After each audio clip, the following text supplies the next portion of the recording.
J'étais au supermarché avec mon fils quand la caissière m'a regardé surprise et a dit à nouveau « Monsieur Dubois, c'est la troisième fois aujourd'hui ». J'ai senti un frisson me parcourir l'échine. C'était ma première fois dans cet endroit. Je venais d'arriver de Marseille pour rendre visite à mon fils à Paris. Avant que je puisse répondre, j'ai vu l'expression sur le visage de mon fils. C'était de la terreur pure. Ses yeux se sont écarquillés. La sueur a commencé à perler sur son front, et d'une voix tremblante, il m'a attrapé le bras et a dit « Papa, on doit partir maintenant ». À ce moment-là, je ne comprenais rien. Pourquoi la caissière pensait-elle me connaître? Pourquoi mon fils semblait-il si désespéré? Mais quand nous sommes arrivés à la voiture et que j'ai vu ce qui était sur le siège arrière couvert d'une couverture, mon cœur s'est arrêté. Mon monde entier s'est effondré en un instant. Ce que j'ai découvert ce jour-là sur mon propre fils m'a détruit d'une manière que je n'aurais jamais imaginé possible. La trahison ne venait pas d'un étranger, elle venait de la personne pour qui j'avais sacrifié toute ma vie. Et le pire, c'est que je ne faisais que commencer à découvrir jusqu'où allait sa tromperie. Suivez mon histoire jusqu'à la fin et commentez de quelle ville vous regardez pour que je sache jusqu'où mon histoire est arrivée. Quand nous avons quitté le supermarché, mes mains tremblaient tellement que je ne pouvais pas attacher ma ceinture de sécurité. Mon fils conduisait en silence, mâchoire serrée, mains agrippant le volant si fort que ses jointures étaient de blanches. Je n'osais pas demander. Une partie de moi ne voulait pas savoir, mais une autre partie, la partie qui avait élevé cet homme, qui avait soigné ses genoux écorchés, qui avait travaillé en double équipe pour payer ses études, cette partie avait besoin de réponses. Je m'appelle Robert Dubois, j'ai 68 ans. Je suis né à Marseille et j'ai passé 40 ans à travailler comme électricien, d'abord pour une entreprise, puis en gérant ma propre petite affaire. Ma femme, Marie, est décédée il y a 12 ans d'un cancer. C'était soudain, dévastateur. Du jour au lendemain, je me suis retrouvé seul avec 3 enfants à charge. Michel, mon fils aîné, avait 23 ans quand sa mère est morte. Il étudiait le commerce. Il avait toujours été le plus ambitieux de mes enfants. Puis venait Monique, 20 ans, qui étudiait les soins infirmiers, et le plus jeune, Thomas, n'avait que 17 ans. Quand Marie est morte, elle a laissé des dettes, beaucoup de dettes. Elle avait essayé de lancer une petite entreprise de traiteur qui avait échoué. Elle m'a laissé avec un crédit immobilier à payer, des prêts en cours et 3 enfants qui dépendaient de moi. Je n'ai pas eu le temps de pleurer correctement ma femme. Je devais me lever et travailler. J'ai pris un second emploi en faisant de l'entretien le matin. De 5 heures à 8 heures, je travaillais dans 2 résidences. Ensuite, je retournais à mon travail d'électricien jusqu'à 23 heures. Je dormais 5 heures si j'avais de la chance. Mes mains sont devenues calleuses et cicatrisées. Certaines nuits, mon dos me faisait tellement mal que je ne pouvais pas sortir du lit, mais je ne pouvais pas m'arrêter. Michel était ma fierté. Il avait toujours été un garçon brillant, responsable. Quand sa mère est morte, il m'a promis qu'il finirait ses études et qu'il me donnerait une vie meilleure. Il l'a juré sur la tombe de Marie, et je l'ai cru. J'ai travaillé encore plus dur pour qu'il puisse se concentrer sur ses études. J'ai vendu les quelques objets de valeur que j'avais, y compris mon alliance. Michel ne le savait pas. Je ne voulais jamais qu'il porte cette culpabilité. Quand il a obtenu son diplôme, il a trouvé un emploi dans une multinationale. 2 ans plus tard, ils lui ont proposé une mutation à Paris. C'était sa grande opportunité. Je me souviens du jour où il me l'a dit. Ses yeux brillaient d'excitation. Il m'a dit que dans quelques années, il me ferait venir vivre avec lui, qu'il m'achèterait une maison, que je pourrais enfin me reposer. Il a promis cela devant ses frères et sœurs, devant toute la famille, lors d'un dîner que nous avions organisé pour célébrer. J'ai pleuré de bonheur ce soir-là. Tout le sacrifice en avait valu la peine. Michel est parti à Paris il y a 6 ans. Au début, il appelait souvent, envoyait de l'argent chaque mois. Pas beaucoup, mais quelque chose. Il me parlait de son appartement, de son travail, à quel point les choses allaient bien. Après 2 ans, il a rencontré une femme. Elle s'appelait Valérie. Elle était de Lyon, travaillait dans la même entreprise. Je ne l'ai jamais aimé pour être honnête. Je l'ai rencontré quelquefois par appel vidéo. Il y avait quelque chose dans son regard, quelque chose de froid, calculateur. Mais Michel était amoureux, et je voulais que mon fils soit heureux. Ils se sont mariés lors d'une petite cérémonie à Paris. Je n'ai pas pu y aller, car j'avais des problèmes de santé à l'époque, et le voyage était épuisant. Ça m'a fait mal de ne pas être là, mais Michel a promis qu'il me ferait venir bientôt en visite. Après le mariage, les appels sont devenus moins fréquents. Une fois par mois, si j'avais de la chance. L'argent qu'il m'envoyait a également diminué jusqu'à ce qu'il cesse complètement d'en envoyer. Quand je demandais, il avait toujours une excuse. Ils économisaient pour une maison, Valérie avait quitté son emploi pour faire un master, le coût de la vie à Paris était très élevé. Je comprenais, ou du moins j'essayais de comprendre. Pendant ce temps, je continuais à travailler à mon âge, avec des mains qui s'affaiblissaient, avec un dos qui me faisait tellement mal qu'il y avait des nuits où je ne pouvais pas sortir du lit. Monique, ma fille, m'aidait quand elle le pouvait, mais elle avait sa propre famille, et Thomas essayait de s'établir au travail. Je ne voulais pas être un fardeau pour eux. Il y a 3 mois, Michel m'a appelé. C'était une surprise, car presque 2 mois s'étaient écoulés sans nouvelles. Il semblait étrange, distant. Il m'a dit que Valérie était enceinte, qu'ils allaient avoir un bébé. J'aurais dû ressentir une joie pure. J'allais être grand-père pour la première fois de l'enfant de Michel. Mais il y avait quelque chose d'étrange dans sa voix, quelque chose que je ne pouvais pas identifier. J'ai demandé si tout allait bien. Il a dit oui, qu'il était juste stressé par le travail. Puis, presque comme si cela lui était venu soudainement, il a dit « Papa, pourquoi ne viendrais-tu pas nous rendre visite? Ça fait trop longtemps que tu n'as pas vu où nous vivons. » Mon cœur a bondi. Après 6 ans, j'allais enfin voir mon fils, rencontrer ma belle-fille en personne, voir de mes propres yeux la vie qu'il avait construite. Thomas m'a aidé avec le billet. Michel a envoyé de l'argent pour le train. C'était la première fois en années qu'il m'envoyait quoi que ce soit. J'aurais dû voir cela comme un signe d'avertissement, mais j'étais tellement excité que je n'ai pas réfléchi clairement. Je suis arrivé à Paris un vendredi après-midi. Michel m'a cherché à la gare de Lyon. Quand je l'ai vu, je l'ai presque pas reconnu. Il avait pris du poids, il avait de profondes cernes sous les yeux, il paraissait plus vieux que ses 35 ans. Mais je l'ai serré dans mes bras avec toute la force que mes bras fatigués pouvaient donner. Mon garçon, mon fils aîné, il m'avait tellement manqué, l'étreinte qu'il m'a rendue était brève, presque inconfortable. Dans le métro, j'ai essayé de faire la conversation. J'ai demandé des nouvelles de Valérie, du bébé, du travail. Ses réponses étaient courtes, évasives. Il gardait les yeux fixés sur son téléphone. Nous sommes arrivés à son appartement. C'était un immeuble correct, dans ce qui semblait être un quartier tranquille, près de Montrouge. Nous sommes montés au 3e étage. Quand il a ouvert la porte, Valérie était là. Son ventre était déjà assez visible. Elle m'a salué avec un sourire qui n'atteignait pas ses yeux. Polie, froide, mais très froide. L'appartement était plus petit que je ne l'avais imaginé. 2 chambres, un salon salle à manger, une cuisine étroite, mais c'était bien décoré, propre. Ils m'ont montré la chambre d'amis où je resterais. C'était petit, avec un lit simple et une armoire. Ils m'ont dit que je pouvais rester 2 semaines, qu'après cela, ils avaient des engagements et auraient besoin de l'espace. 2 semaines. Après 6 ans sans se voir, ils me donnaient 2 semaines. J'ai avalé ma déception et j'ai souri. Au moins j'étais avec mon fils. Ce premier soir, j'ai préparé le dîner. J'ai insisté. Je voulais faire quelque chose pour eux. J'ai fait un bœuf bourguignon, le plat préféré de Michel depuis l'enfance. J'ai passé tout l'après-midi dans cette petite cuisine. Valérie me regardait du salon avec une expression que je ne pouvais pas déchiffrer. Quand j'ai servi le dîner, Michel y a à peine touché. Il a dit qu'il n'aimait plus autant le bœuf bourguignon, que son estomac ne tolérait plus les aliments aussi lourds. Valérie n'a même pas essayé. Elle a dit que l'odeur lui donnait la nausée à cause de la grossesse. Cette nuit-là, j'ai pleuré silencieusement dans mon lit simple.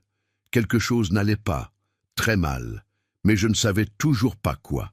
Les jours suivants ont été étranges. Michel partait tôt au travail et rentrait tard. Valérie passait du temps dans la chambre ou sortait avec des amis. J'étais seul dans l'appartement la plupart de la journée. Je nettoyais, cuisinais, essayais d'être utile. Un après-midi, en nettoyant le salon, j'ai trouvé une pile d'enveloppes dans un tiroir. C'étaient des factures à payer, des piles de factures, des cartes de crédit avec des soldes énormes, des milliers et des milliers d'euros de dettes, des factures médicales, un avis d'expulsion datant de 2 mois. Mon cœur a commencé à battre vite. Cela expliquait beaucoup. C'est pourquoi Michel avait cessé de m'envoyer de l'argent. C'est pourquoi ils semblaient si stressés. Ils avaient de graves problèmes financiers. Ce soir-là, quand Michel est arrivé, je lui ai fait une tisane à la camomille, comme quand il était enfant, et j'ai doucement demandé si tout allait bien avec l'argent.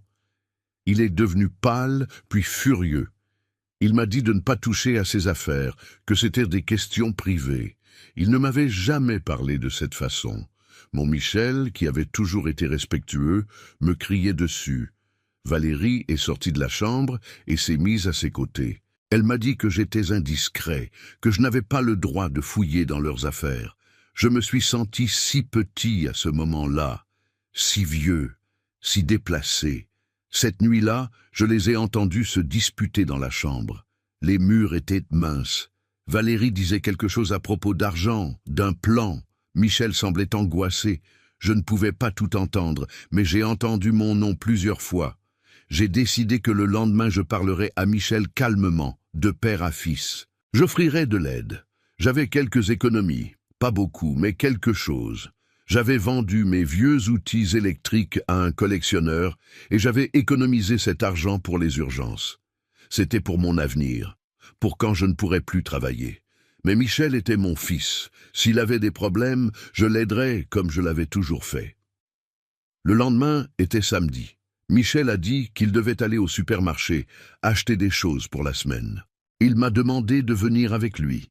J'ai trouvé cela étrange, car c'était toujours Valérie qui faisait les courses, mais j'étais heureux de passer du temps avec lui. Dans la voiture, j'ai essayé de faire la conversation. J'ai raconté des histoires de quand il était enfant, essayant de me connecter avec lui, de retrouver mon fils derrière cet homme stressé et distant. Il répondait à peine. Nous sommes arrivés au supermarché. C'était un grand magasin Carrefour, un de ceux qui ont tout. Michel m'a donné un caddie et nous avons commencé à parcourir les allées. J'ai remarqué qu'il était nerveux, transpirant, même si la climatisation était forte. Il vérifiait constamment son téléphone, attrapait des produits sur l'étagère et les mettait dans le caddie, presque sans regarder ce qu'ils étaient. Quand nous sommes arrivés à la caisse, il y avait un jeune gars, peut-être environ 20 ans. Il a commencé à scanner les produits, puis m'a regardé et a dit avec un sourire amical « Encore vous, monsieur Dubois, c'est la 3e fois aujourd'hui. » Le temps s'est arrêté. Mon cerveau essayait de traiter ce que je venais d'entendre. 3e fois, je venais d'arriver là. C'était ma première fois dans ce supermarché. C'était ma première fois dans ce quartier. Avant que je puisse dire quoi que ce soit, j'ai senti la main de Michel serrer mon bras fort. Je l'ai regardé, et ce que j'ai vu sur son visage m'a terrifié. Panique pure. Ses yeux étaient exorbités. Son visage avait perdu toute couleur. Il m'a serré plus fort et a dit entre ses dents « Papa, on part maintenant !» Le caissier a remarqué que quelque chose se passait. Son sourire a disparu. « Vous allez bien, monsieur ?» Michel poussait déjà le caddie loin de la caisse. « On s'est trompé de magasin. On s'en va. » Il m'a tiré par le bras, me traînant presque vers la sortie. Nous avons laissé le caddie plein là. Les gens nous regardaient. Le caissier nous appelait, confus. Nous avons presque couru jusqu'à la voiture. Une fois à l'intérieur, Michel a démarré si vite que les pneus ont crissé. Ses mains tremblaient sur le volant. J'étais sous le choc, essayant de comprendre ce qui venait de se passer. Finalement, j'ai trouvé ma voie. « Michel, qu'est-ce que c'était? Pourquoi ce type m'a appelé Monsieur Dubois? Pourquoi a-t-il dit que c'était ma 3e fois là-bas ?» Il n'a pas répondu. Ses yeux étaient fixés sur la route, mâchoire serrée. « Michel, réponds-moi, tu me fais peur. » Silence. J'ai regardé le siège arrière, cherchant une explication, n'importe quoi qui m'aiderait à comprendre.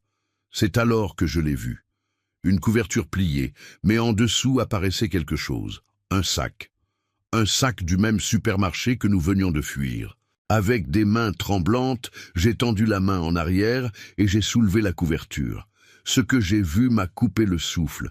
Ce n'était pas un sac. Il y avait 3 sacs pleins de produits. Nourriture, articles de toilette, produits pour bébé, tous avec des étiquettes de prix. Rien n'avait été payé. Mon Dieu! Le murmure est sorti de ma bouche sans que je puisse le contrôler. Michel a freiné si fort que j'ai été projeté en avant. Dieu merci, je portais ma ceinture de sécurité. Il a garé la voiture sur le côté de la route et est resté assis là avec ses mains sur le volant, respirant fortement. J'ai regardé les sacs, puis mon fils, puis les sacs à nouveau. Mon esprit refusait d'accepter ce qui était si évident. Michel, ma voix est sortie brisée. Qu'est-ce que c'est? Silence. Michel, s'il te plaît. Finalement, il s'est tourné vers moi. Il avait des larmes dans les yeux, des larmes de frustration, de honte, de colère. C'est de la nourriture, papa. C'est de la nourriture pour nous, pour Valérie, pour le bébé qui arrive. J'ai senti le monde bouger sous mes pieds. Mais ces sacs ne sont pas payés. Tu les as volés. Dire ces mots m'a fait physiquement mal. Depuis combien de temps fais-tu cela? Il a essuyé ses larmes avec colère. Qu'est-ce que tu voulais que je fasse, papa? Hein? Ils vont nous expulser le mois prochain. Je dois 4 mois de loyer. Les cartes de crédit sont au maximum. Valérie ne peut pas travailler à cause de la grossesse à haut risque. Mon salaire couvre à peine les frais médicaux. Tu voulais qu'on laisse le bébé mourir de faim? Je ne pouvais pas respirer. C'était comme si quelqu'un serrait ma poitrine avec les 2 mains. Ce ne pouvait pas être mon Michel, mon fils, le garçon que j'avais élevé avec des valeurs, avec des principes, qui allait à l'église avec moi chaque dimanche, qui avait promis de prendre soin de moi dans ma vieillesse. Michel, c'est du vol, c'est un crime, tu pourrais aller en prison. Il a ri, un rire amer, sans humour. Et qu'est-ce que tu suggères, papa? Que je retourne à Marseille en échec? Que j'admette que je n'ai pas réussi ici? Que tout le sacrifice que tu as fait était en vain? Ces mots étaient comme des couteaux. Chacun se plantait dans mon cœur. Je préférerais que tu reviennes en échec, mais honnête plutôt que de finir en prison, mon fils. Ce n'est pas bien, et tu le sais. Il s'est tourné vers moi avec une expression que je n'avais jamais vue. Il y avait de la dureté dans ses yeux, du ressentiment. Honnête comme maman, elle était honnête, a essayé de faire les choses bien, et tu sais où elle a fini? Morte de stress à 50 ans, nous laissant une montagne de dettes. Je ne vais pas être comme elle. Ces mots ont fait plus mal que n'importe quel coup physique. Ne parle pas de ta mère comme ça. Ma voix tremblait. Elle a fait de son mieux. Elle nous aimait. Eh bien, son amour n'a pas payé les factures, n'est-ce pas? C'est toi qui as dû te tuer au travail, toi avec tes mains détruites, ton dos cassé. Elle nous a laissés en ruine. Les larmes coulaient sur mes joues. Michel, s'il te plaît, ce n'est pas la faute de ta mère, et voler n'est pas la solution. Il y a d'autres options. Nous pouvons chercher de l'aide, parler aux services sociaux. Tu peux quoi, papa? Il m'a interrompu. Nous envoyer de l'argent? Avec quoi? Avec ta misérable retraite? Avec ce que tu gagnes en faisant de l'électricité? Chaque mot était comme du poison.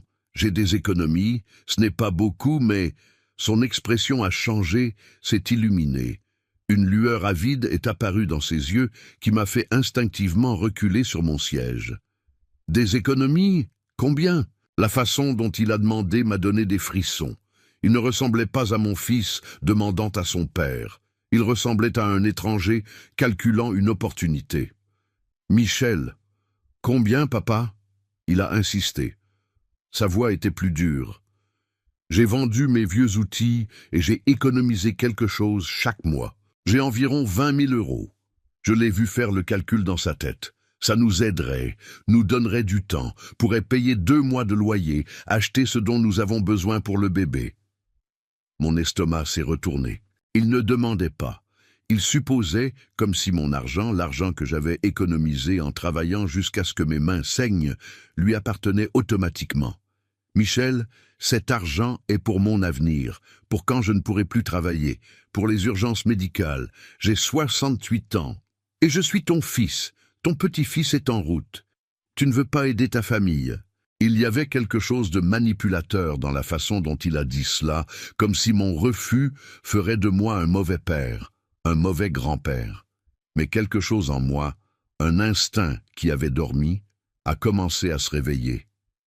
Bien sûr que je veux aider, mais pas comme ça. Pas pour que tu continues à voler, pas pour colmater un problème qui est plus grand que quelques mois de loyer. Son visage s'est durci. Alors tu ne comprends rien. Il a redémarré la voiture et nous avons fait le reste du trajet en silence. Un silence dense, lourd, plein de choses non dites. Le texte continue avec tous les éléments culturels adaptés à la France, incluant les appels à s'abonner à Les Conseils de Papy, liker et commenter de quelle ville il regarde, tout en maintenant l'essence émotionnelle de l'histoire. Commentez ci-dessous ce que vous feriez. Commentez de quelle ville vous regardez. Faites-moi savoir si mon histoire a résonné en vous, car ces leçons doivent être partagées pour que d'autres pères sachent qu'ils ne sont pas seuls.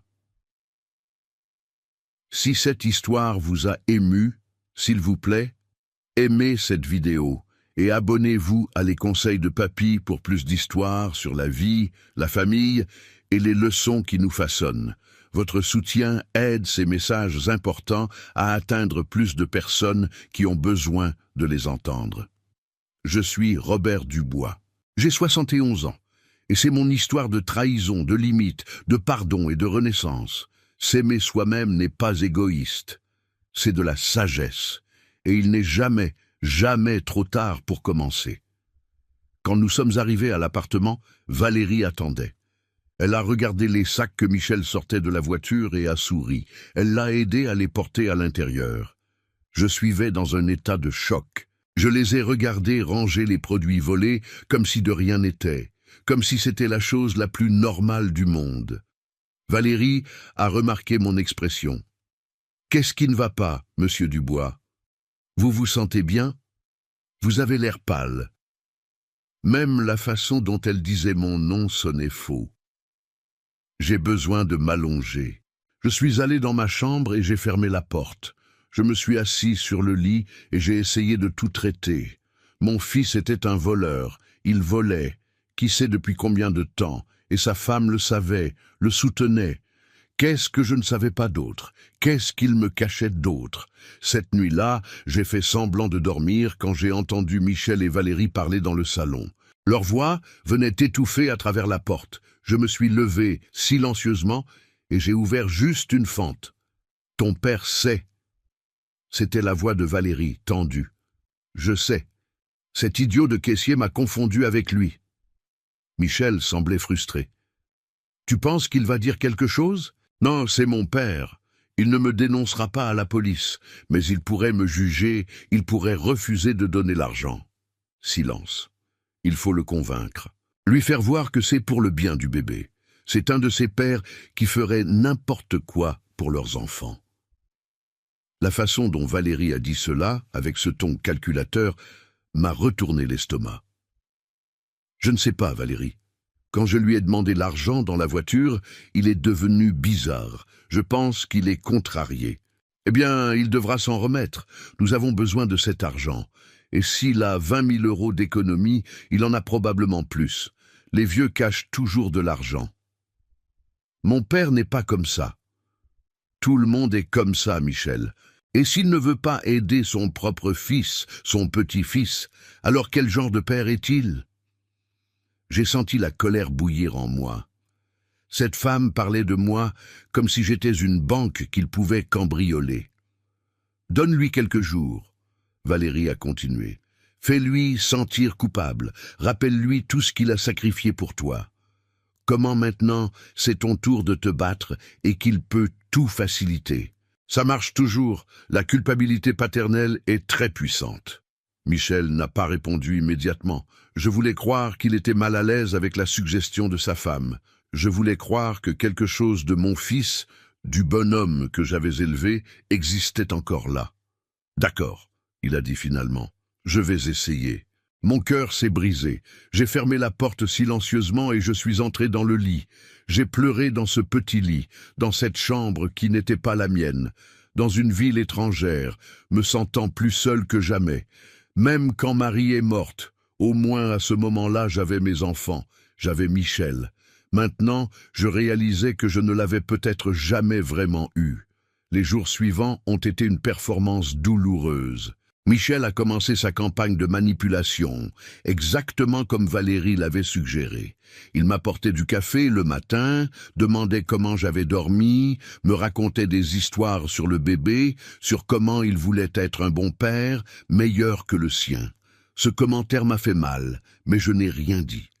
Il me disait à quel point c'était difficile de vivre à Paris, comment tout était plus cher qu'il ne l'avait imaginé, comment Valérie avait des complications dans sa grossesse et l'assurance ne couvrait pas tout, comment il se sentait comme un échec. Et moi, qu'il connaissait depuis avant sa naissance, je pouvais voir chaque mot calculé, chaque pause stratégique. Valérie participait aussi à l'acte. Soudain, elle était douce avec moi. Elle me demandait conseil sur la grossesse, sur comment j'avais élevé mes enfants. Elle me montrait des photos de la chambre de bébé qu'il voulait aménager. Elle me montrait des vêtements de bébé en ligne, commentant à quel point ils étaient chers. C'était tout un jeu, une manipulation, et il pensait que j'étais si naïf, si désespéré d'être nécessaire, que je tomberais dans le piège. Une partie de moi voulait les confronter, leur dire que j'avais tout entendu. Mais une autre partie, la partie qui avait appris à survivre en faisant de l'entretien, la partie qui avait négocié avec les créanciers après la mort de Marie, cette partie savait que j'avais besoin de plus d'informations avant d'agir. Un après-midi, alors qu'ils étaient tous les deux sortis, j'ai décidé d'enquêter. J'ai fouillé l'appartement plus soigneusement. Dans le placard de leur chambre, derrière des boîtes, j'ai trouvé plus de sacs de supermarché.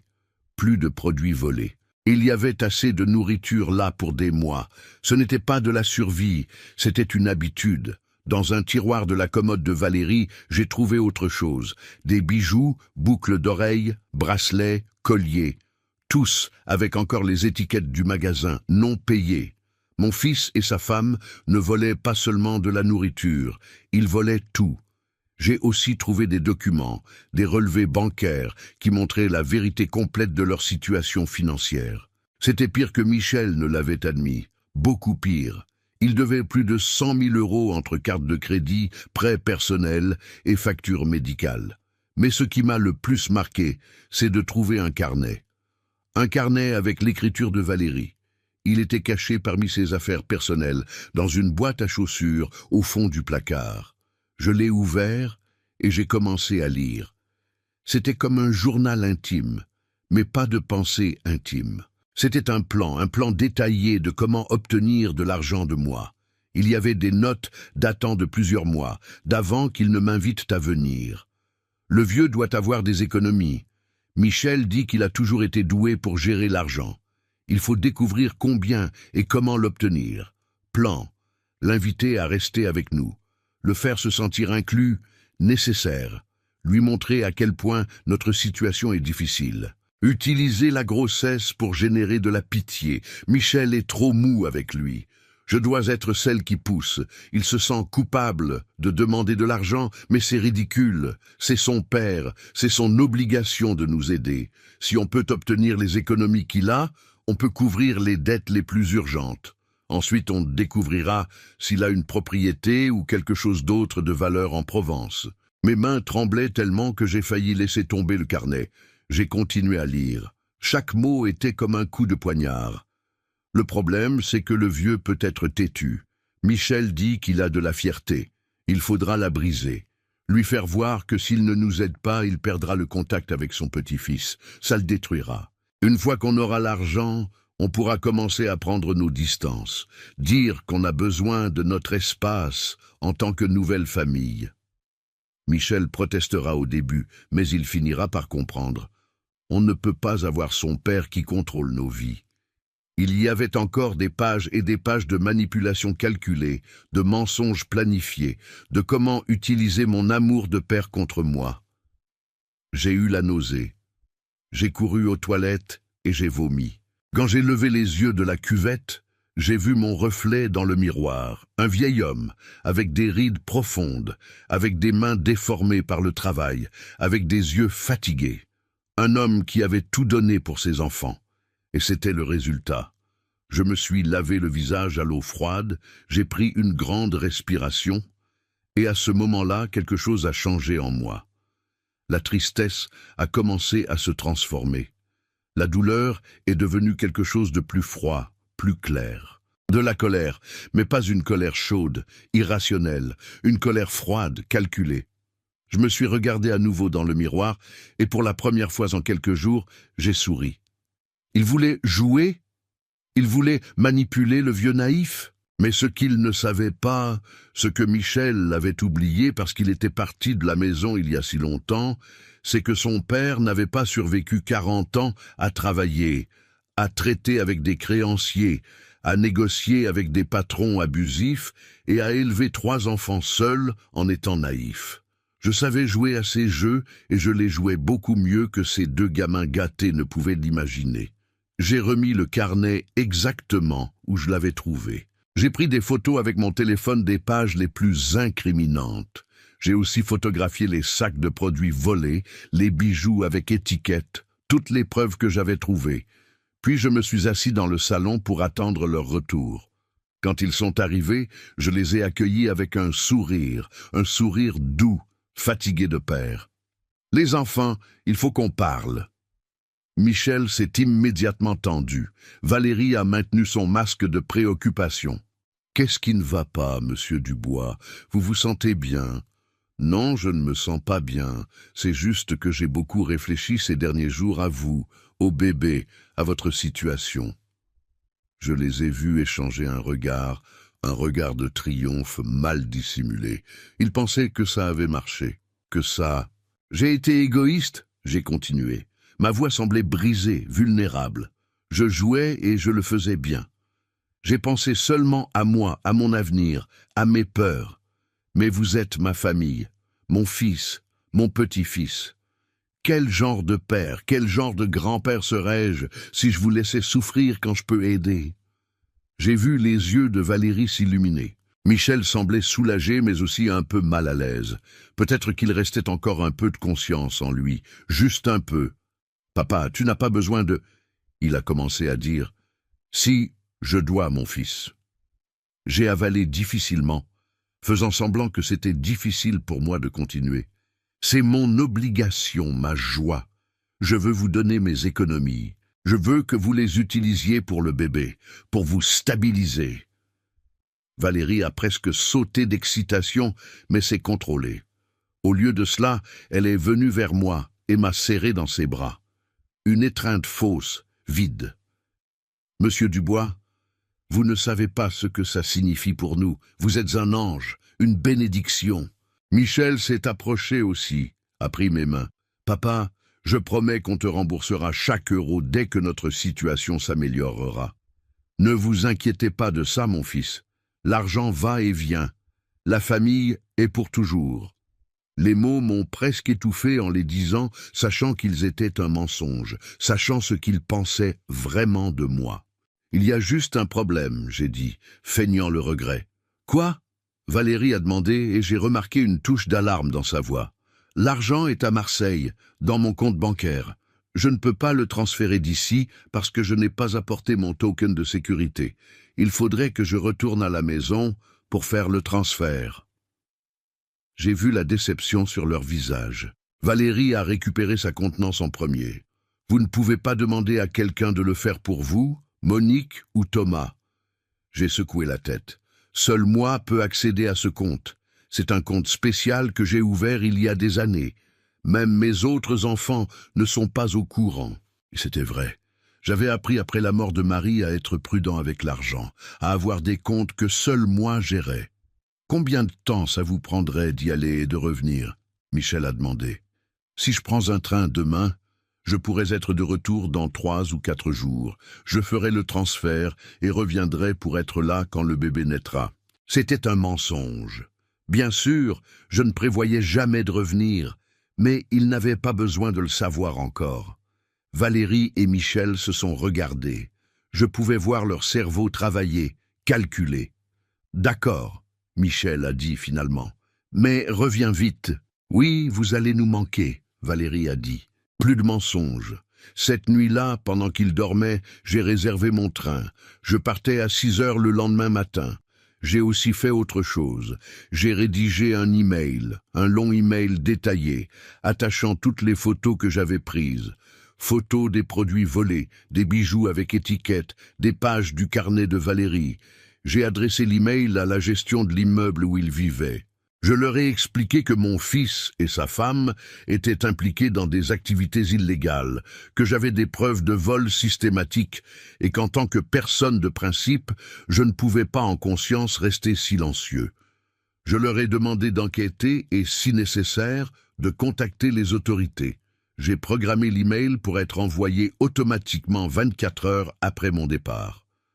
Quand ils le recevraient, je serais déjà en sécurité à Marseille. J'ai aussi envoyé un email à Monique et Thomas.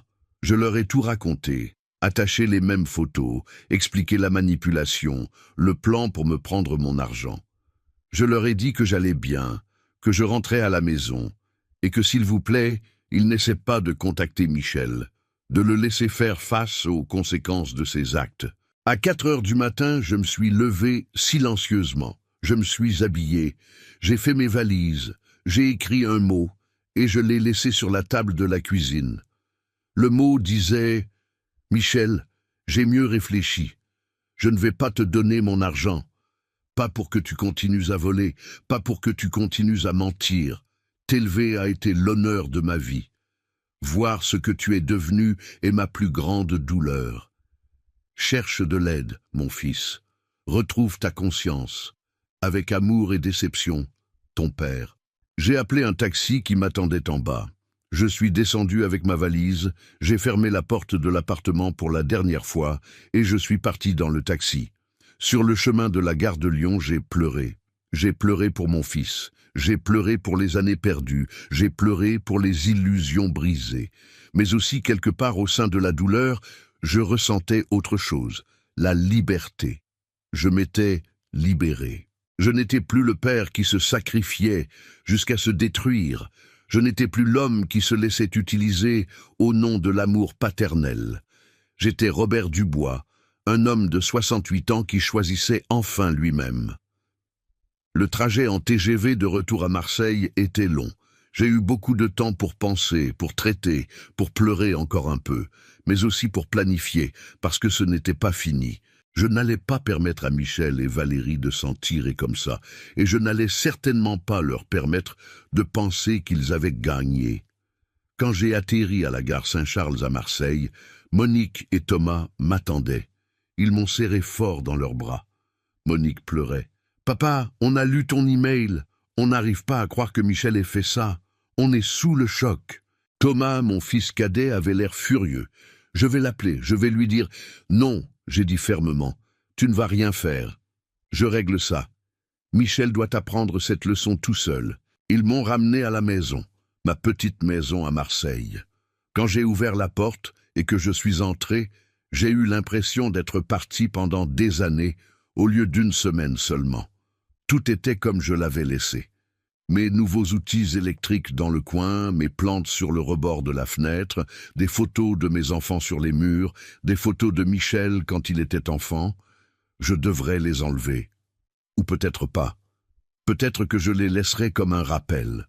Cette nuit-là, seul dans mon lit, dans ma maison, j'ai vérifié mon téléphone. J'avais 3 appels manqués de Michel et 2 SMS. « Papa, où es-tu ? Papa, j'ai trouvé ton mot. S'il te plaît, appelle-moi. On peut parler de ça ?» Je n'ai pas répondu. 2 jours plus tard, j'ai reçu un appel d'un numéro inconnu de Paris. Je n'ai pas répondu. Ils ont laissé un message vocal. C'était une femme qui s'est identifiée comme la gestionnaire de l'immeuble où Michel vivait. Elle avait reçu mon email. Ils avaient enquêté dans l'appartement. Ils avaient trouvé exactement ce que j'avais documenté. Ils avaient contacté les magasins qui apparaissaient sur les étiquettes. Les magasins avaient examiné leurs images de vidéosurveillance. Ils avaient identifié Michel et Valérie. Ils avaient déposé plainte. La femme m'a remercié pour mon honnêteté et m'a informé que, malheureusement, ils avaient dû procéder à une expulsion immédiate en raison d'activités illégales sur la propriété. J'ai raccroché le téléphone, je ne ressentais rien. Ou peut-être que je ressentais tout, c'était difficile à dire. Une semaine plus tard, j'ai reçu un appel de Michel. Cette fois, j'ai répondu « Papa !» Sa voix semblait détruite. Il avait pleuré. « Papa, comment as-tu pu nous faire ça ?» Je suis resté silencieux. Je l'ai laissé continuer. « À cause de toi, on a été expulsés. À cause de toi, les magasins ont déposé plainte. Je dois aller au tribunal. Je pourrais aller en prison. Valérie est détruite. Le stress affecte la grossesse. Comment as-tu pu faire ça à ton propre fils, à ton petit-fils ?» J'ai pris une grande respiration. « Michel, je ne t'ai rien fait. Tu t'es fait ça à toi-même. Tu as choisi de voler. Tu as choisi de me mentir. Tu as choisi, avec ta femme, de me manipuler et de m'utiliser. J'avais besoin d'aide. J'étais désespéré. Et je t'aurais aidé. Si tu avais été honnête, si tu étais venu vers moi avec la vérité comme un fils vers son père, nous aurions trouvé une solution ensemble. Mais tu ne voulais pas mon aide. Tu voulais mon argent sans avoir à répondre à personne. Tu voulais m'utiliser. Tu es mon père. Tu es censé me soutenir inconditionnellement. Ces mots m'ont fait mal, mais ils m'ont aussi donné de la clarté. Te soutenir? Oui. Te permettre de m'utiliser, de me manquer de respect, de commettre des crimes? Non. Je t'ai élevé mieux que ça, Michel. Et si tu as oublié les leçons, alors tu dois les réapprendre, même si c'est de la manière difficile. Je te déteste, il a dit. Sa voix était du pur venin. Tu as ruiné ma vie. Non, mon fils, tu as ruiné ta vie. J'ai juste refusé de faire partie de la destruction. Il a raccroché et il n'a plus appelé. Les semaines sont passées, puis les mois.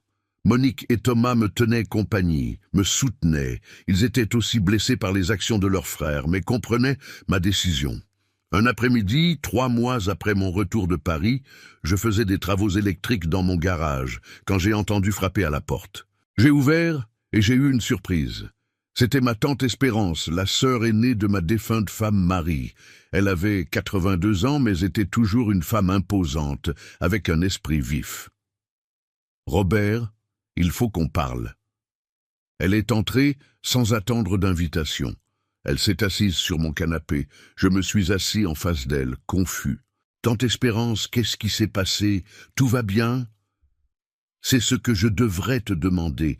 J'ai entendu parler de Michel. Monique me l'a dit. J'ai soupiré. « Tante Espérance, si vous êtes venue me dire que j'ai été trop dur avec lui. » Au contraire, elle m'a interrompu. Je suis venu te dire que tu as fait ce qui était juste, et je suis venu te dire autre chose, quelque chose que j'aurais dû te dire il y a des années. Elle a sorti une enveloppe de son sac, une enveloppe jaunâtre, ancienne. Quand Marie est morte, tout le monde pensait qu'elle n'avait laissé que des dettes. C'était vrai. Son entreprise a échoué. Mais ce que personne ne savait, ce qu'elle ne voulait pas te dire pour ne pas t'inquiéter, parce qu'elle pensait qu'elle allait résoudre le problème, c'est que son père, ton beau-père, lui avait laissé quelque chose en héritage des années auparavant. Mon cœur a commencé à battre plus vite. Quel genre d'héritage? Un terrain. Un grand terrain à la périphérie de Marseille, du côté d'Aubagne. À l'époque, ça ne valait pas grand-chose. C'était une zone rurale. C'est pourquoi Marie ne lui a jamais donné d'importance. Elle a utilisé les papiers de ce terrain comme garantie pour certains prêts. Mais comme les prêts étaient inférieurs à la valeur du terrain, elle ne l'a jamais perdu. Après sa mort, au milieu du chaos des dettes, ce terrain a été oublié. Les papiers étaient parmi ses affaires, mais personne ne les a cherchés. Je les ai trouvés quand j'ai aidé à nettoyer son bureau. Mais à ce moment-là, tu étais tellement submergé que je ne voulais pas ajouter plus de complications. J'ai gardé les papiers en pensant que je te les donnerais quand le moment serait venu. Tante Espérance, pourquoi jamais? Parce que tu étais jeune, Robert. Parce que tu avais 3 enfants à nourrir. Je pensais que si tu savais pour ce terrain, tu essaierais de le vendre immédiatement pour des cacahuètes pour payer des dettes. Et je savais que cette zone allait se développer. Je le savais parce que mon mari travaillait dans l'urbanisme pour la ville. Il a vu les plans d'expansion, alors j'ai décidé de garder le secret, d'attendre que le terrain prenne de la valeur et de te le donner quand tu en aurais vraiment besoin. Elle a ouvert l'enveloppe. À l'intérieur se trouvaient des actes de propriété, des documents légaux, des papiers officiels. Ce terrain est maintenant dans l'une des zones les plus développées de Marseille. Ils ont construit des centres commerciaux, des résidences tout autour. Le terrain de Marie, qui fait 2 hectares, vaut maintenant une fortune. J'étais sans voix. Combien? J'ai demandé d'un filet de voix. Je l'ai fait évaluer le mois dernier, quand Monique m'a parlé de Michel et que j'ai réalisé que tu pourrais avoir besoin de ressources pour reconstruire ta vie. La valeur estimée est de 5 millions d'euros. Le monde s'est arrêté. 5 millions d'euros, ça ne pouvait pas être réel. Tant Espérance, ce n'est pas à vous, ce n'est pas à moi, Robert. Ça a toujours été à toi. C'était à Marie. Et quand elle est morte, c'est passé à toi en tant que son mari. Voici tous les papiers. Ils sont à ton nom. Tu dois juste aller à la mairie pour les mettre à jour. J'ai pris les documents avec des mains tremblantes. Je les ai lus encore et encore. C'était réel. Tout était réel. J'ai commencé à pleurer. J'ai tellement pleuré que ma tante s'est levée et m'a serré dans ses bras. Pleure, mon garçon, pleure. Tout ce dont tu as besoin, tu le mérites. Après tout ce que tu as souffert, après tout ce que tu as travaillé, après tout ce que tu as donné, enfin l'univers te rend quelque chose. Cette nuit-là, après le départ de ma tante, je me suis assis sur mon lit avec les documents. J'ai pensé à Marie, à comment, même après la mort, elle prenait soin de moi, à comment elle avait tellement travaillé pour me laisser quelque chose, même si elle n'a pas vécu pour le voir porter ses fruits. « Merci, mon amour », j'ai murmuré à l'air. Merci de continuer à prendre soin de moi. Les jours suivants ont été un tourbillon. J'ai embauché un avocat. Nous sommes allés à la mairie. Nous avons mis à jour toute la documentation. Tout était en ordre. Le terrain était légalement à moi. Les offres d'achat ont commencé à arriver. Des promoteurs immobiliers qui attendaient que ce terrain arrive sur le marché. Les offres étaient généreuses, très généreuses. Mais je n'étais pas pressé. Pour la première fois de ma vie, je pouvais prendre mon temps pour prendre des décisions. Un après-midi, 2 semaines après avoir reçu les actes, j'ai reçu un autre appel de Paris. Cette fois, c'était Valérie. Robert. Sa voix n'avait plus la fausse douceur d'avant. C'était de la pure desperation. Robert, s'il vous plaît, il faut qu'on parle. Je n'ai rien à vous dire, Valérie. S'il vous plaît, c'est à propos de Michel. Il ne va pas bien depuis qu'ils ont déposé plainte, depuis qu'on a été expulsé. Il n'est plus le même. Il est déprimé, ne mange pas, ne dort pas. Il a eu un avocat commis d'office, mais ils disent qu'il ira probablement en prison. Il va rater la naissance de notre fils. Tout est détruit. Tout à cause de vous. Non, tout à cause de vos décisions. On avait besoin d'aide. Vous aviez de l'argent et vous avez refusé d'aider votre propre fils. Quelque chose en moi s'est brisé, pas de tristesse, mais de colère froide. Écoutez-moi bien, Valérie, j'ai lu votre carnet, je sais exactement ce que vous avez planifié. Je sais que vous m'avez invité à Paris spécifiquement pour me manipuler et prendre mon argent. Je connais chaque mensonge, chaque stratégie. Alors ne venez pas me dire que vous aviez besoin d'aide. Ce dont vous aviez besoin, c'était quelqu'un à tromper. Silence à l'autre bout. Je ne sais pas de quoi vous parlez. S'il vous plaît, ne m'insultez plus. J'ai pris des photos de tout, de votre carnet, des produits volés, de tout. Vous pensez vraiment que je suis aussi stupide? Robert, j'étais énervé quand j'ai écrit ça. Ce n'était pas sérieux. J'étais frustré. Vous avez gardé ce carnet. Vous l'avez mis à jour régulièrement. La dernière entrée était 2 jours avant mon départ. Ce n'était pas de la vieille frustration, c'était votre plan actuel. Je l'ai entendu commencer à pleurer. S'il vous plaît, Robert, je suis enceinte. Votre petit-fils est sur le point de naître. Vous voulez vraiment qu'il grandisse sans père parce que son père est en prison? Je n'ai pas mis son père en danger d'aller en prison. Il s'y est mis lui-même. Et vous l'avez aidé, si seulement vous aviez été honnête. Si vous nous donniez l'argent, on pourrait payer un bon avocat, on pourrait faire un arrangement, on pourrait recommencer. Voilà la vraie raison de l'appel. Il voulait toujours mon argent. Non, j'ai dit simplement. Juste non. Vous ne vous souciez pas de votre petit-fils ? Je me soucierai de mon petit-fils quand il aura une mère qui n'est pas une manipulatrice et un père qui n'est pas un voleur. Jusque-là, ce bébé est mieux sans mon influence dans sa vie. Vous êtes un vieil homme amer et cruel. Michel avait raison. Vous êtes égoïste. Vous avez toujours été égoïste. Ces mots, venant d'une femme qui avait planifié de tromper son beau-père, qui avait manipulé son mari pour voler, auraient été comiques s'ils n'étaient pas si tristes.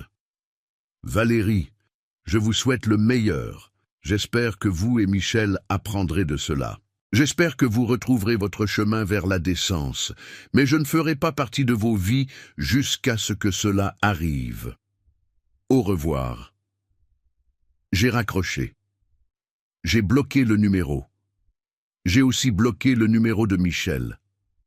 S'il voulait me contacter, il devrait le faire par Monique ou Thomas. Et j'avais bien fait comprendre à mes autres enfants de ne me transmettre aucun message à moins que ce ne soit une vraie urgence. Les mois suivants ont été transformateurs.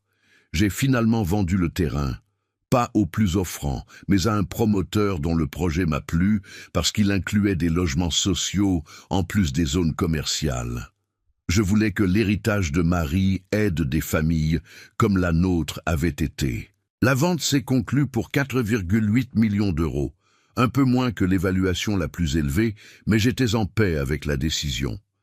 Avec cet argent, ma vie a complètement changé. La première chose que j'ai faite a été de m'acheter une nouvelle maison. Pas grande, pas ostentatoire, mais confortable, moderne, avec un beau jardin dans un quartier tranquille de Marseille. J'ai aussi acheté une maison pour Monique, qui payait un loyer avec sa famille, et j'ai aidé Thomas avec l'apport pour son premier appartement. Tous deux ont protesté, ont dit que c'était trop, mais j'ai insisté. Ils avaient toujours été là pour moi. Ils le méritaient. J'ai placé une bonne somme dans des investissements sûrs qui me donnaient un revenu mensuel, assez pour vivre confortablement sans avoir à travailler jusqu'à ce que mes mains me fassent mal. Bien que je n'ai pas complètement arrêté de travailler, j'ai découvert que j'aimais ça quand c'était pour le plaisir et non par nécessité. J'ai fait des dons d'argent à mon église de quartier, à un refuge pour femmes et à une organisation qui aidait les pères célibataires. Je voulais que ma bonne fortune aide d'autres personnes qui, comme moi, avaient lutté seules. Je me suis aussi offert des luxes pour la première fois de ma vie. J'ai acheté de nouveaux vêtements. J'ai reçu un traitement pour mes mains. Je ne pouvais pas inverser tous les dommages des années de travail, mais au moins ça a réduit la douleur. J'ai commencé à prendre des cours de menuiserie, quelque chose que j'avais toujours voulu faire, mais que je n'avais jamais eu le temps de faire. J'ai découvert que j'étais doué pour ça. Mes projets ne gagneraient pas de prix, mais ils me rendaient heureux, et c'était suffisant. J'ai voyagé. Je suis allé à Lyon, à Bordeaux, en Corse, des endroits dans mon propre pays que je n'avais jamais eu l'occasion de voir. Monique m'a accompagné dans certains voyages. C'était les meilleurs moments de ma vie. 6 mois après la vente du terrain, Monique a reçu un message de Michel. Le bébé était né, un garçon. Il l'avait nommé Robert, d'après moi et son grand-père. L'ironie ne m'a pas échappé. Michel a envoyé une photo à Monique. Le bébé était magnifique, potelé avec beaucoup de cheveux noirs. Il ressemblait à Michel quand il était né. Quelque chose a bougé dans mon cœur quand j'ai vu cette photo. De l'amour? Oui, mais aussi de la tristesse. Tristesse pour tout ce qui avait été perdu, pour la relation qui aurait pu être. Michel a écrit à Monique que le procès était terminé. Comme c'était sa première infraction et parce qu'il avait rendu certains des articles volés, ils lui ont donné une mise à l'épreuve au lieu de la prison. Il devrait faire du service communautaire et payer des amendes, mais il n'irait pas en prison. J'étais content de ça, pas pour lui, mais pour le bébé. Cet enfant méritait d'avoir son père, même si ce père avait beaucoup de travail à faire sur lui-même. Monique a demandé si je voulais qu'elle transmette un message à Michel. J'ai beaucoup réfléchi. Finalement, je lui ai dit « Dis-lui que je l'aime, que je l'aimerai toujours, mais que l'amour ne signifie pas me permettre d'être manqué de respect. Quand il sera prêt pour de vraies excuses, pour un vrai changement, ma porte sera ouverte, mais pas avant. Je ne sais pas si Monique a transmis le message. Michel n'a pas répondu, et j'étais d'accord avec ça. 1 an après mon retour de Paris, j'étais dans mon atelier, en train de travailler sur une armoire. C'était un bel après-midi. Le soleil commençait à se coucher, peignant le ciel en orange et rose. J'ai entendu la sonnette. J'ai posé mes outils, et je suis allé répondre. C'était une jeune femme, peut-être environ 30 ans. Elle portait un bébé dans ses bras. Il m'a fallu 1 seconde pour la reconnaître des quelques appels vidéo que nous avions eus. Valérie. Et le bébé devait être Robert, mon petit-fils. « Bonjour, monsieur Dubois », elle a dit doucement. Il n'y avait plus d'arrogance dans sa voix, juste de l'épuisement. « Bonjour, Valérie ». Je n'ai pas ouvert la porte complètement. Je suis resté dans l'embrasure. « Je peux entrer? On peut parler? Où est Michel ?» À Paris, je suis revenu dans ma région natale avec le bébé. On s'est séparés. Ça m'a surpris. Vous vous êtes séparés? Oui. Après tout ce qui s'est passé, après le procès, la perte de l'appartement, les dettes, on a commencé à se blâmer mutuellement. La relation est devenue toxique. J'ai décidé de recommencer. Mais j'avais besoin de vous voir. J'ai hésité. Chaque instinct me disait de fermer la porte, de ne pas permettre à cette femme qui avait si froidement planifié de me manipuler d'entrer dans ma nouvelle vie, mon espace de paix. Mais ensuite, j'ai regardé le bébé, le petit Robert, mon petit-fils, qui n'était coupable de rien de tout ça. J'ai ouvert la porte. Entrez. Je les ai conduits au salon. Valérie a regardé autour et j'ai vu la surprise sur son visage. Ce n'était pas la maison d'un pauvre électricien. « Belle maison », elle a dit. « Merci. De quoi avez-vous besoin, Valérie ?» Elle s'est assise. Le bébé a commencé à faire de petits bruits. Elle l'a bercé automatiquement. « Je suis venu m'excuser », elle a dit finalement. « Je suis venu vous dire que vous aviez raison sur tout. » Je l'ai regardé silencieusement, attendant. Quand je vous ai rencontré, Michel avait tellement parlé de vous, de comment vous aviez tout sacrifié pour vos enfants, comment vous aviez travaillé jusqu'à détruire votre santé pour leur donner une éducation. Et moi, au lieu de vous admirer, je vous ai vu comme une opportunité, comme quelqu'un qu'on pouvait utiliser. Elle a fait une pause. Le bébé a commencé à pleurer doucement. Elle a sorti un biberon de son sac et a commencé à le nourrir. J'ai grandi dans une famille où l'argent était tout. Mes parents se battaient constamment pour l'argent, ont divorcé à cause de l'argent.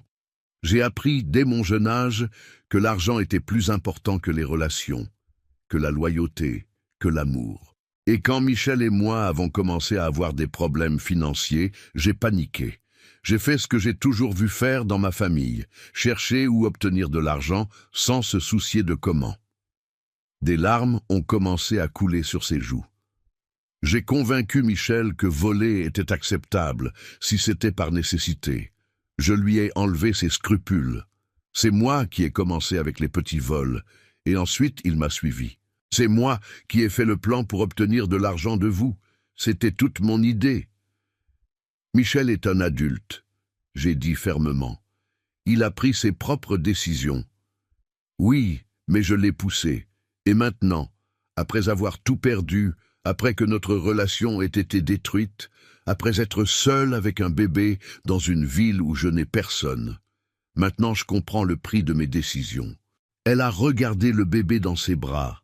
Le petit Robert est ma responsabilité maintenant, la mienne seule, et j'ai tellement peur. Peur de ne pas être assez, peur d'échouer en tant que mère. Et j'ai pensé à vous. Comment vous avez élevé 3 enfants seuls, comment vous avez survécu, comment vous avez continué.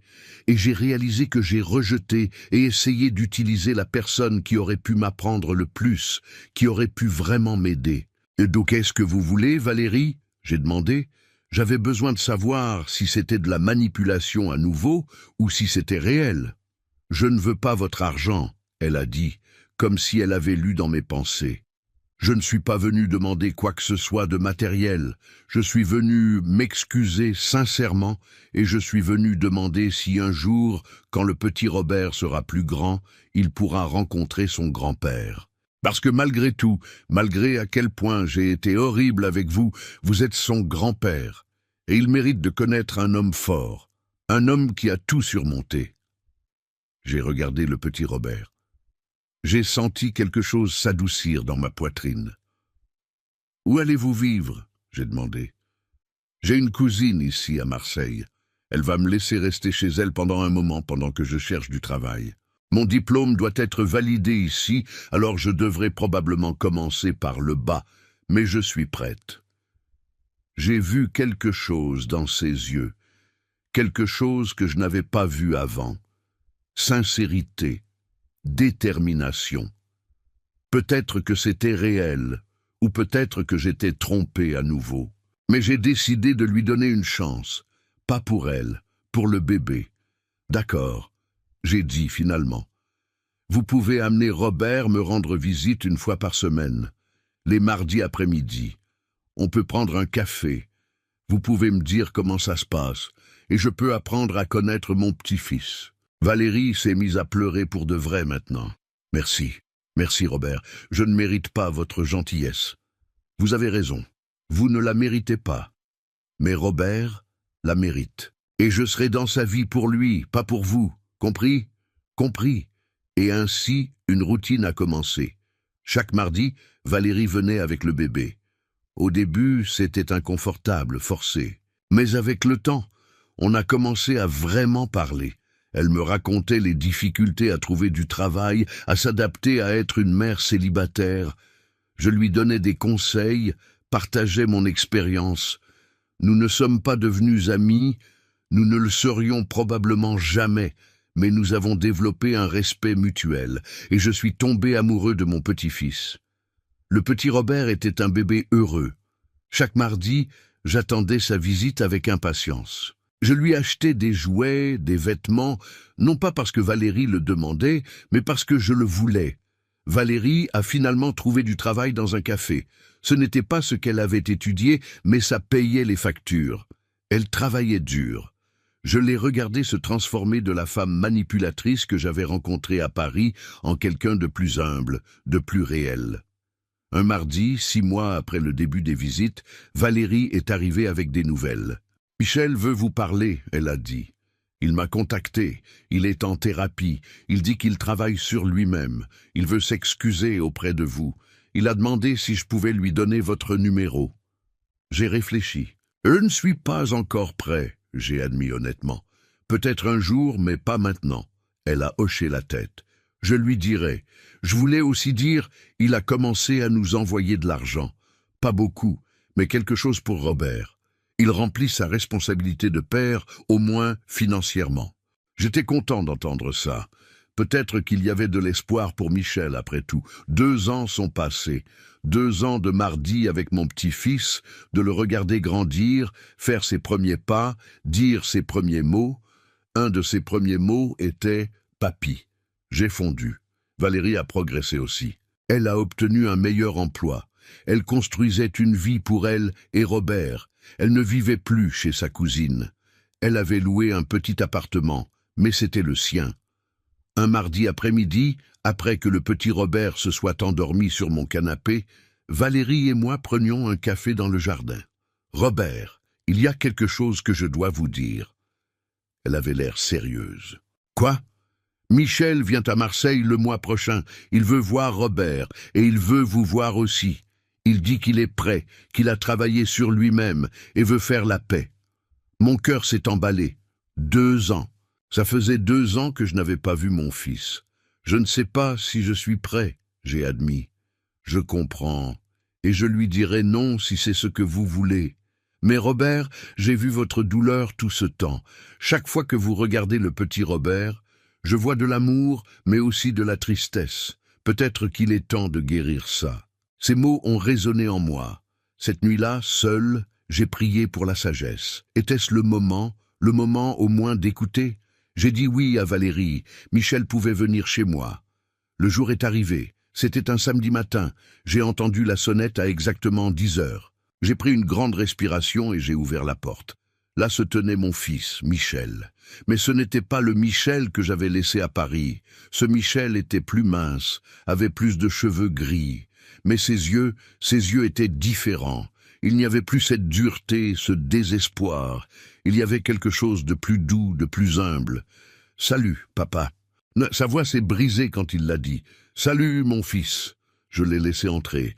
Nous nous sommes assis dans le salon. Le silence était épais. Finalement, Michel a parlé. « Papa, je ne sais pas par où commencer. »« Commence par le début, » j'ai dit. Et il l'a fait. Il m'a tout raconté. Comment la pression de réussir, de prouver au monde qu'il avait réussi, l'avait consumé. Comment, quand les problèmes financiers ont commencé, il a paniqué. Comment Valérie a suggéré le premier petit vol et lui, au lieu de l'arrêter, l'a suivi. Comment chaque vol est devenu plus facile. Quand j'ai trouvé ton mot, il a dit avec des larmes dans les yeux, quand j'ai réalisé que tu savais tout, j'ai ressenti du soulagement. Je te jure, papa, une partie de moi a ressenti du soulagement parce que je n'avais plus à continuer à mentir, mais ensuite est venue la colère, parce que faire face aux conséquences était terrifiant. Alors je t'ai blâmé. Je t'ai fait le méchant de mon histoire pour ne pas avoir à me voir comme le méchant de la mienne. Il a pleuré. Mon fils de 37 ans a pleuré comme quand il était enfant. Le procès a été humiliant. Le service communautaire a été dur. Perdre Valérie a été douloureux. Mais le pire, papa, le pire a été de réaliser ce que j'étais devenu, ce que j'avais transformé les valeurs que toi et maman m'aviez enseignées. Il a essuyé ses larmes. J'ai commencé la thérapie d'abord parce que c'était requis par la mise à l'épreuve, mais ensuite parce que j'avais vraiment besoin de comprendre ce qui m'était arrivé. Et qu'as-tu découvert ? J'ai demandé doucement. Que j'ai passé tellement de temps à essayer de ne pas être comme maman, à essayer de ne pas échouer comme elle l'avait fait, que j'ai oublié les choses dans lesquelles elle avait réussi. Elle était honnête, elle était aimante, elle était une bonne mère. Oui, elle avait des problèmes financiers, mais elle n'a jamais perdu son intégrité. Et moi, dans mon arrogance, je pensais que réussir financièrement était plus important qu'être une bonne personne. J'avais tort, papa, j'avais tellement tort. Je l'ai écouté. J'ai écouté chaque mot et j'ai ressenti quelque chose. J'ai senti qu'il était honnête, que ce regret était réel. « Qu'est-ce que tu veux de moi, Michel ?»« Le pardon, » il a dit simplement. « Je sais que je ne le mérite pas. Je sais que ce que j'ai fait est impardonnable, mais quand même, je demande ton pardon. Et si tu ne peux pas me le donner aujourd'hui, je comprends. J'attendrai. » Je suis resté silencieux pendant un long moment. « Michel, ce que tu m'as fait plus mal que tout ce que j'ai jamais vécu, même plus que de perdre ta mère.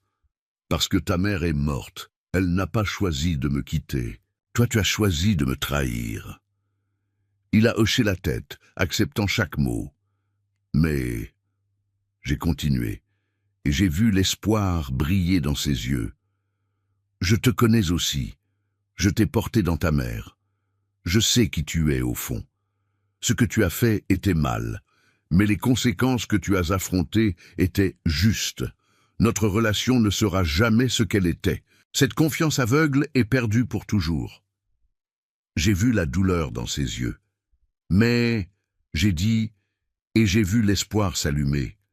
Nous pouvons construire quelque chose de nouveau, quelque chose de plus réel, basé sur l'honnêteté et le respect mutuel. Je te donne la chance de prouver que le changement que tu dis avoir fait est réel, pas avec des mots, mais avec des actions, avec le temps. Je le ferai, papa. Je promets. Ne me promets pas. Promets-toi à toi-même. Promets d'être l'homme dont ton fils a besoin que tu sois. Ce jour-là, nous ne nous sommes pas serrés dans les bras avec des larmes dramatiques et un pardon instantané. Mais nous avons pris un café ensemble.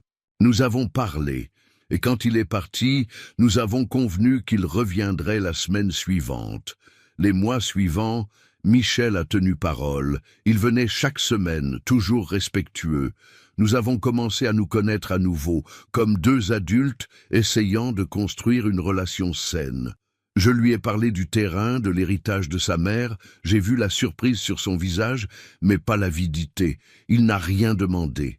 Il a juste dit « Je suis content, papa, tu le mérites. Maman serait heureuse de savoir que tu vis enfin bien. » Et il l'a dit avec sincérité. Ça m'en a dit plus que 1000 excuses. 1 an après cette première conversation, Michel a trouvé un emploi à Marseille. Il a décidé de revenir. Il voulait être proche de son fils. Il voulait reconstruire cette relation aussi. Valérie et Michel ne sont pas revenus ensemble en tant que couple, mais ils ont appris à être des parents présents, à mettre Robert en premier. Michel a loué un petit appartement, travaillé dur, payé ses dettes petit à petit, et très lentement, j'ai recommencé à lui faire confiance. Aujourd'hui, 3 ans après tout ce qui s'est passé, je suis assis dans mon jardin. C'est mardi. Robert, qui a presque 4 ans maintenant, joue avec ses petites voitures sur l'herbe. Valérie est à l'intérieur en train de préparer du café. Michel est en route. Il vient dîner. Les mardis sont devenus notre jour de famille. Nous ne sommes pas une famille traditionnelle. Nous sommes compliqués, rapiécés par endroits, mais nous sommes réels. Et il y a de l'amour, un amour plus mature. Je regarde mon petit-fils et je souris. Il est ma joie. Je regarde ma maison, ma vie confortable. Je pense au terrain de Marie, à comment elle a pris soin de moi. Je pense à tout le parcours, à l'homme que j'étais, travaillant jusqu'à saigner.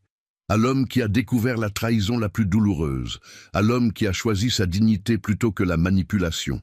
Et à l'homme que je suis maintenant, un homme qui a appris que le véritable amour inclut des limites, que le pardon ne signifie pas oublier, que la famille n'est pas parfaite, mais qu'elle peut être guérie. Le petit Robert court vers moi. « Papy, regarde ma voiture. C'est une voiture rouge. » Je me penche, même si mes genoux se plaignent un peu, et j'admire son trésor. Elle est magnifique, mon amour. Je le serre dans mes bras. Il sent le savon pour bébé et les biscuits. Il sent les secondes chances. J'entends une voiture. C'est Michel. Il sort et marche vers nous. « Salut, papa. Salut, mon fils. » Cette fois, quand il me serre dans ses bras, je lui rends l'étreinte avec paix, avec un pardon mérité. Valérie sort avec le café. Nous nous asseyons tous les 4 dans le jardin. Nous rions de quelque chose que le petit dit. Et en ce moment, je suis heureux. Près de mes 71 ans, je sens que mon histoire peut donner de la force à d'autres personnes. Je veux leur dire qu'il est acceptable de dire non. Aimer vos enfants ne signifie pas vous détruire pour eux. Aimer votre famille ne signifie pas leur permettre